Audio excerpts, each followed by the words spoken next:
Don Stevens est le fondateur de Mercy Ships et nous avons la joie de l'avoir sur ce plateau dans le cadre de Vitamine B aujourd'hui. Don Stevens, bonjour.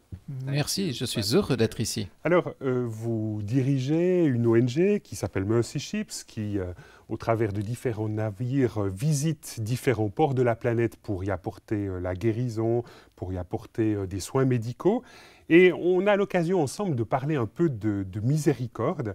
Et j'ai l'impression parfois en vous entendant que vous êtes un peu polémique à l'endroit des chrétiens habituels en disant que la miséricorde n'est peut-être pas, ou l'action en faveur d'une manifestation de la miséricorde n'est peut-être pas suffisamment au cœur de leur vie. Bon, vous n'aimez pas trop être polémique à l'endroit des autres chrétiens, j'imagine bien. Mais on sent quand même que vous voulez, vous, pas une foi qui s'exprime, qui parle et tout beaucoup, mais vous voulez une foi concrète avec des actes. J'ai besoin de miséricorde. J'en ai besoin chaque jour. Et l'Écriture nous dit clairement que sa miséricorde est nouvelle chaque matin. Et parce que j'en ai tant besoin personnellement, j'ai besoin de miséricorde. Peut-être qu'il est plus facile pour moi de chercher des chemins pour exprimer la miséricorde jour après jour. Je ne cherche pas de grandes choses, mais de petites choses. Quelqu'un dans mon église a des difficultés économiques ou des ennuis de santé? Que pouvons-nous faire pour l'aider? Extrapoler à une plus grande échelle, cela donne l'Africa Mercy. Voilà pourquoi nous sommes engagés dans ce projet. Il s'agit d'être les mains, les pieds, le cœur, la voix, les oreilles et les yeux de notre Dieu de miséricorde.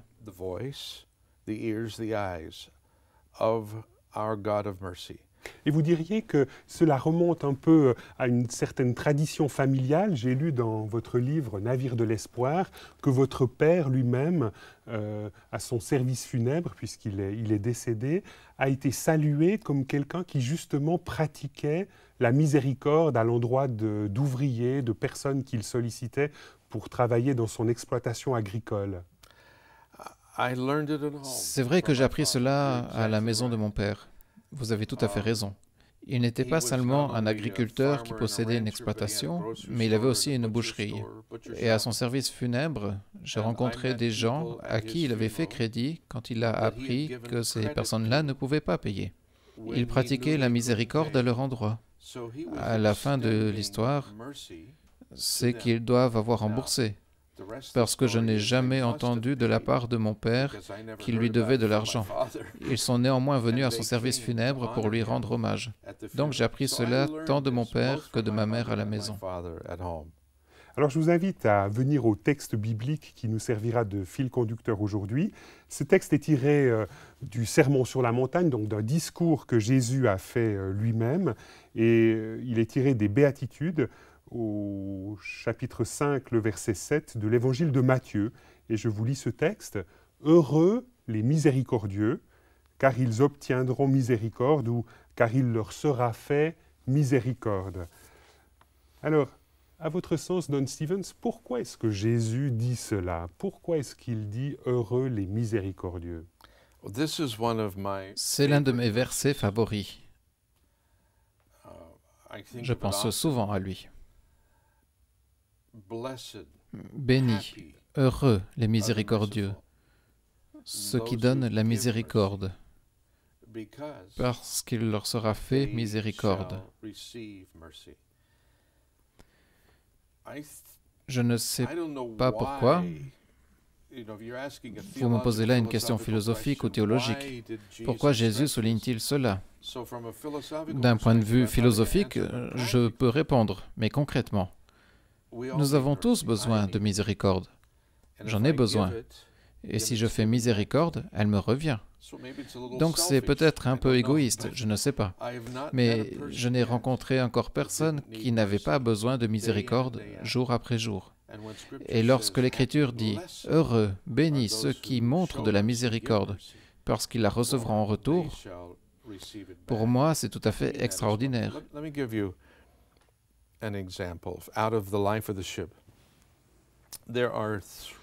Laissez-moi vous donner un exemple à partir de la vie du bateau. Il y a 3 millions de femmes en Afrique subsaharienne qui ont connu des difficultés après la mise au monde de leur enfant. La plupart d'entre elles sont des jeunes filles, des adolescentes même. Il y a là deux causes.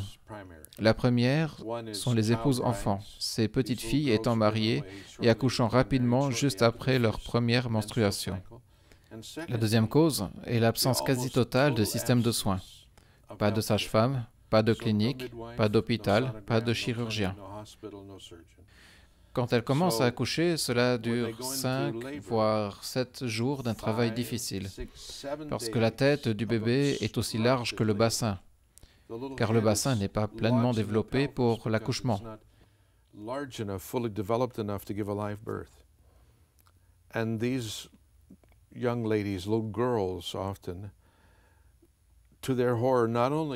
Et ces jeunes femmes ou ces jeunes filles, souvent, perdent non seulement leur bébé, mais elles deviennent incontinentes.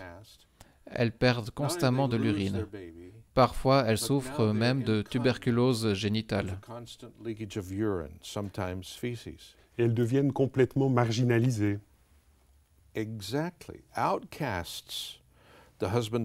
Tout à fait. Elles deviennent des parias. Leur mari demande le divorce. Elles essayent de retourner dans la maison de leurs parents. Ce n'est pas que leurs parents ne les aiment pas, mais le manque d'installation sanitaire et les pertes d'urine constantes, l'odeur. Elles doivent vivre à l'extérieur avec les animaux ou dans la brousse, presque sans exception. Ces jeunes femmes sont submergées par un sentiment de honte. Que font-elles? Qu'ont-elles fait pour être victimes de cela? Alors imaginez quand elles entendent que leur vie peut leur être rendue, ce qui est un acte de la miséricorde de Dieu, par une opération qui leur permet d'être rétablis. Nous avons ensuite une cérémonie où toutes les semaines ou toutes les 2 semaines, nous rassemblons toutes ces femmes. Et vous leur offrez de nouvelles robes et c'est vraiment l'occasion d'une fête extraordinaire. Exactement. Nous leur offrons une robe de qualité qui leur va bien. Elles ont le sourire sur leur visage. Leur honte s'en est allée. Elles ont expérimenté la miséricorde de Dieu. Revenons donc à l'évangile de Matthieu. Heureux les miséricordieux, parce qu'il leur sera fait miséricorde. On le voit, ces femmes descendent du bateau en dansant. Elles sont pleines d'exubérance et de joie. Leur vie leur a été rendue. Voilà pourquoi Jésus déclare « Heureux les miséricordieux », à mon sens. On peut imaginer que quand on est face à de telles femmes, face à de telles personnes qui ont goûté à ces actes de traitement qui sont posés par des chirurgiens, effectivement, on se dit, il y a là quelque chose d'extraordinaire, quelque chose qui vous émeut profondément. J'aimerais que chaque personne qui nous regarde puisse assister à cette cérémonie de la nouvelle robe et que chacun puisse entendre les louanges qui sont adressées à Dieu pour la miséricorde qui leur a été faite.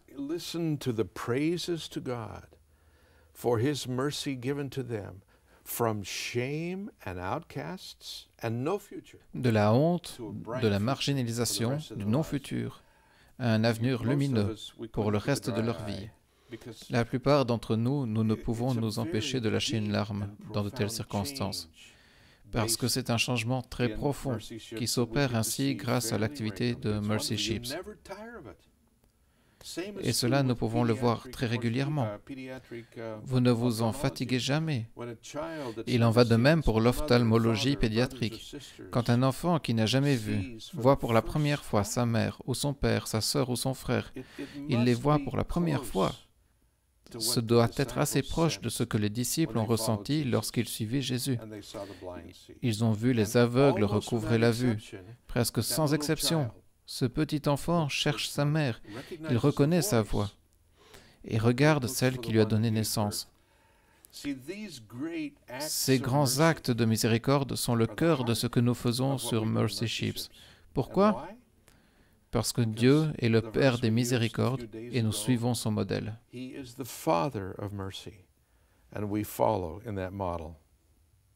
Alors, ce qui me frappe quand on vous entend, Don Stephens, on vous sent vibrer, vous parlez très modestement comme ça, mais intérieurement, on sent que ça vibre en vous, ça vibre aussi très très fortement en nous. On peut imaginer que, en tant que chrétien lambda d'une église, c'est quand même moins facile d'être en prise avec cette miséricorde de Dieu, à la fois de la goûter pour nous et de la pratiquer autour de nous. Je crois que vous avez raison. C'est plus facile de l'expérimenter à un niveau profond sur le bateau lorsque les besoins sont tout autour de vous que dans le monde civilisé où nous avons tant. Nous sommes bénis en ayant la possibilité de voir cela jour après jour.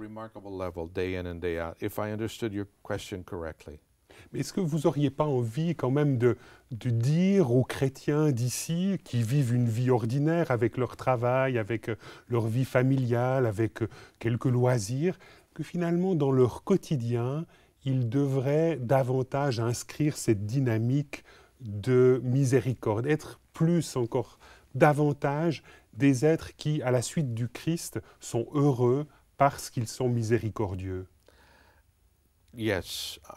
Oui, je pense que si nous découvrons véritablement la profondeur de la miséricorde de Dieu pour chacun d'entre nous, dans nos circonstances les plus ordinaires, cela apporte une dimension plus grande de joie, de liberté, de capacité à servir autrui.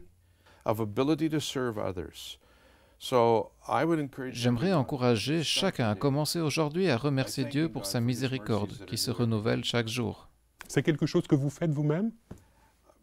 Souvent, le matin, cette pensée me traverse l'esprit. Sa miséricorde se renouvelle chaque matin. J'en ai besoin aujourd'hui, j'en ai eu besoin hier. Il est un Dieu miséricordieux. Et vous avez l'impression que ça joue dans votre vie un peu un rôle de moteur? À la suite de cela, pendant la journée, vous allez pouvoir être plus miséricordieux? C'est un peu mon moteur. Pourquoi? Parce que je sais combien j'ai besoin de sa miséricorde. Je ne pourrais le faire de moi-même. Est-ce que ça veut dire que lorsque des gens qu'on connaît, c'est peut-être aussi soi-même parfois, qui se montrent un peu intraitables dans le quotidien, peu miséricordieux, est-ce que finalement, ils n'ont peut-être pas suffisamment pris conscience de l'extraordinaire miséricorde que Dieu leur a fait? C'est cela. Nous avons à apprendre à faire l'expérience de la miséricorde de Dieu. Comment y parvenir? Ce n'est pas difficile ni compliqué. Remerciez Dieu pour cela. Ne soyez pas vous-même votre pire ennemi. Mettez le passé derrière vous et remerciez Dieu pour sa miséricorde qui se renouvelle chaque matin et que vous allez pouvoir expérimenter tout au long de la journée. Et votre vie deviendra pleine de joie et de plénitude. Don Stephens, merci beaucoup de nous avoir amené un petit peu plus au cœur de ce qui vous habite par rapport à cette perception de la miséricorde de Dieu pour vous et de ce que vous essayez aussi de transmettre au travers de ces bateaux qui s'appellent Mercy Ships. Madame, Monsieur, nous espérons que cette méditation autour du sermon sur la montagne et de Heureux les miséricordieux vous aura intéressé. Au revoir et à bientôt.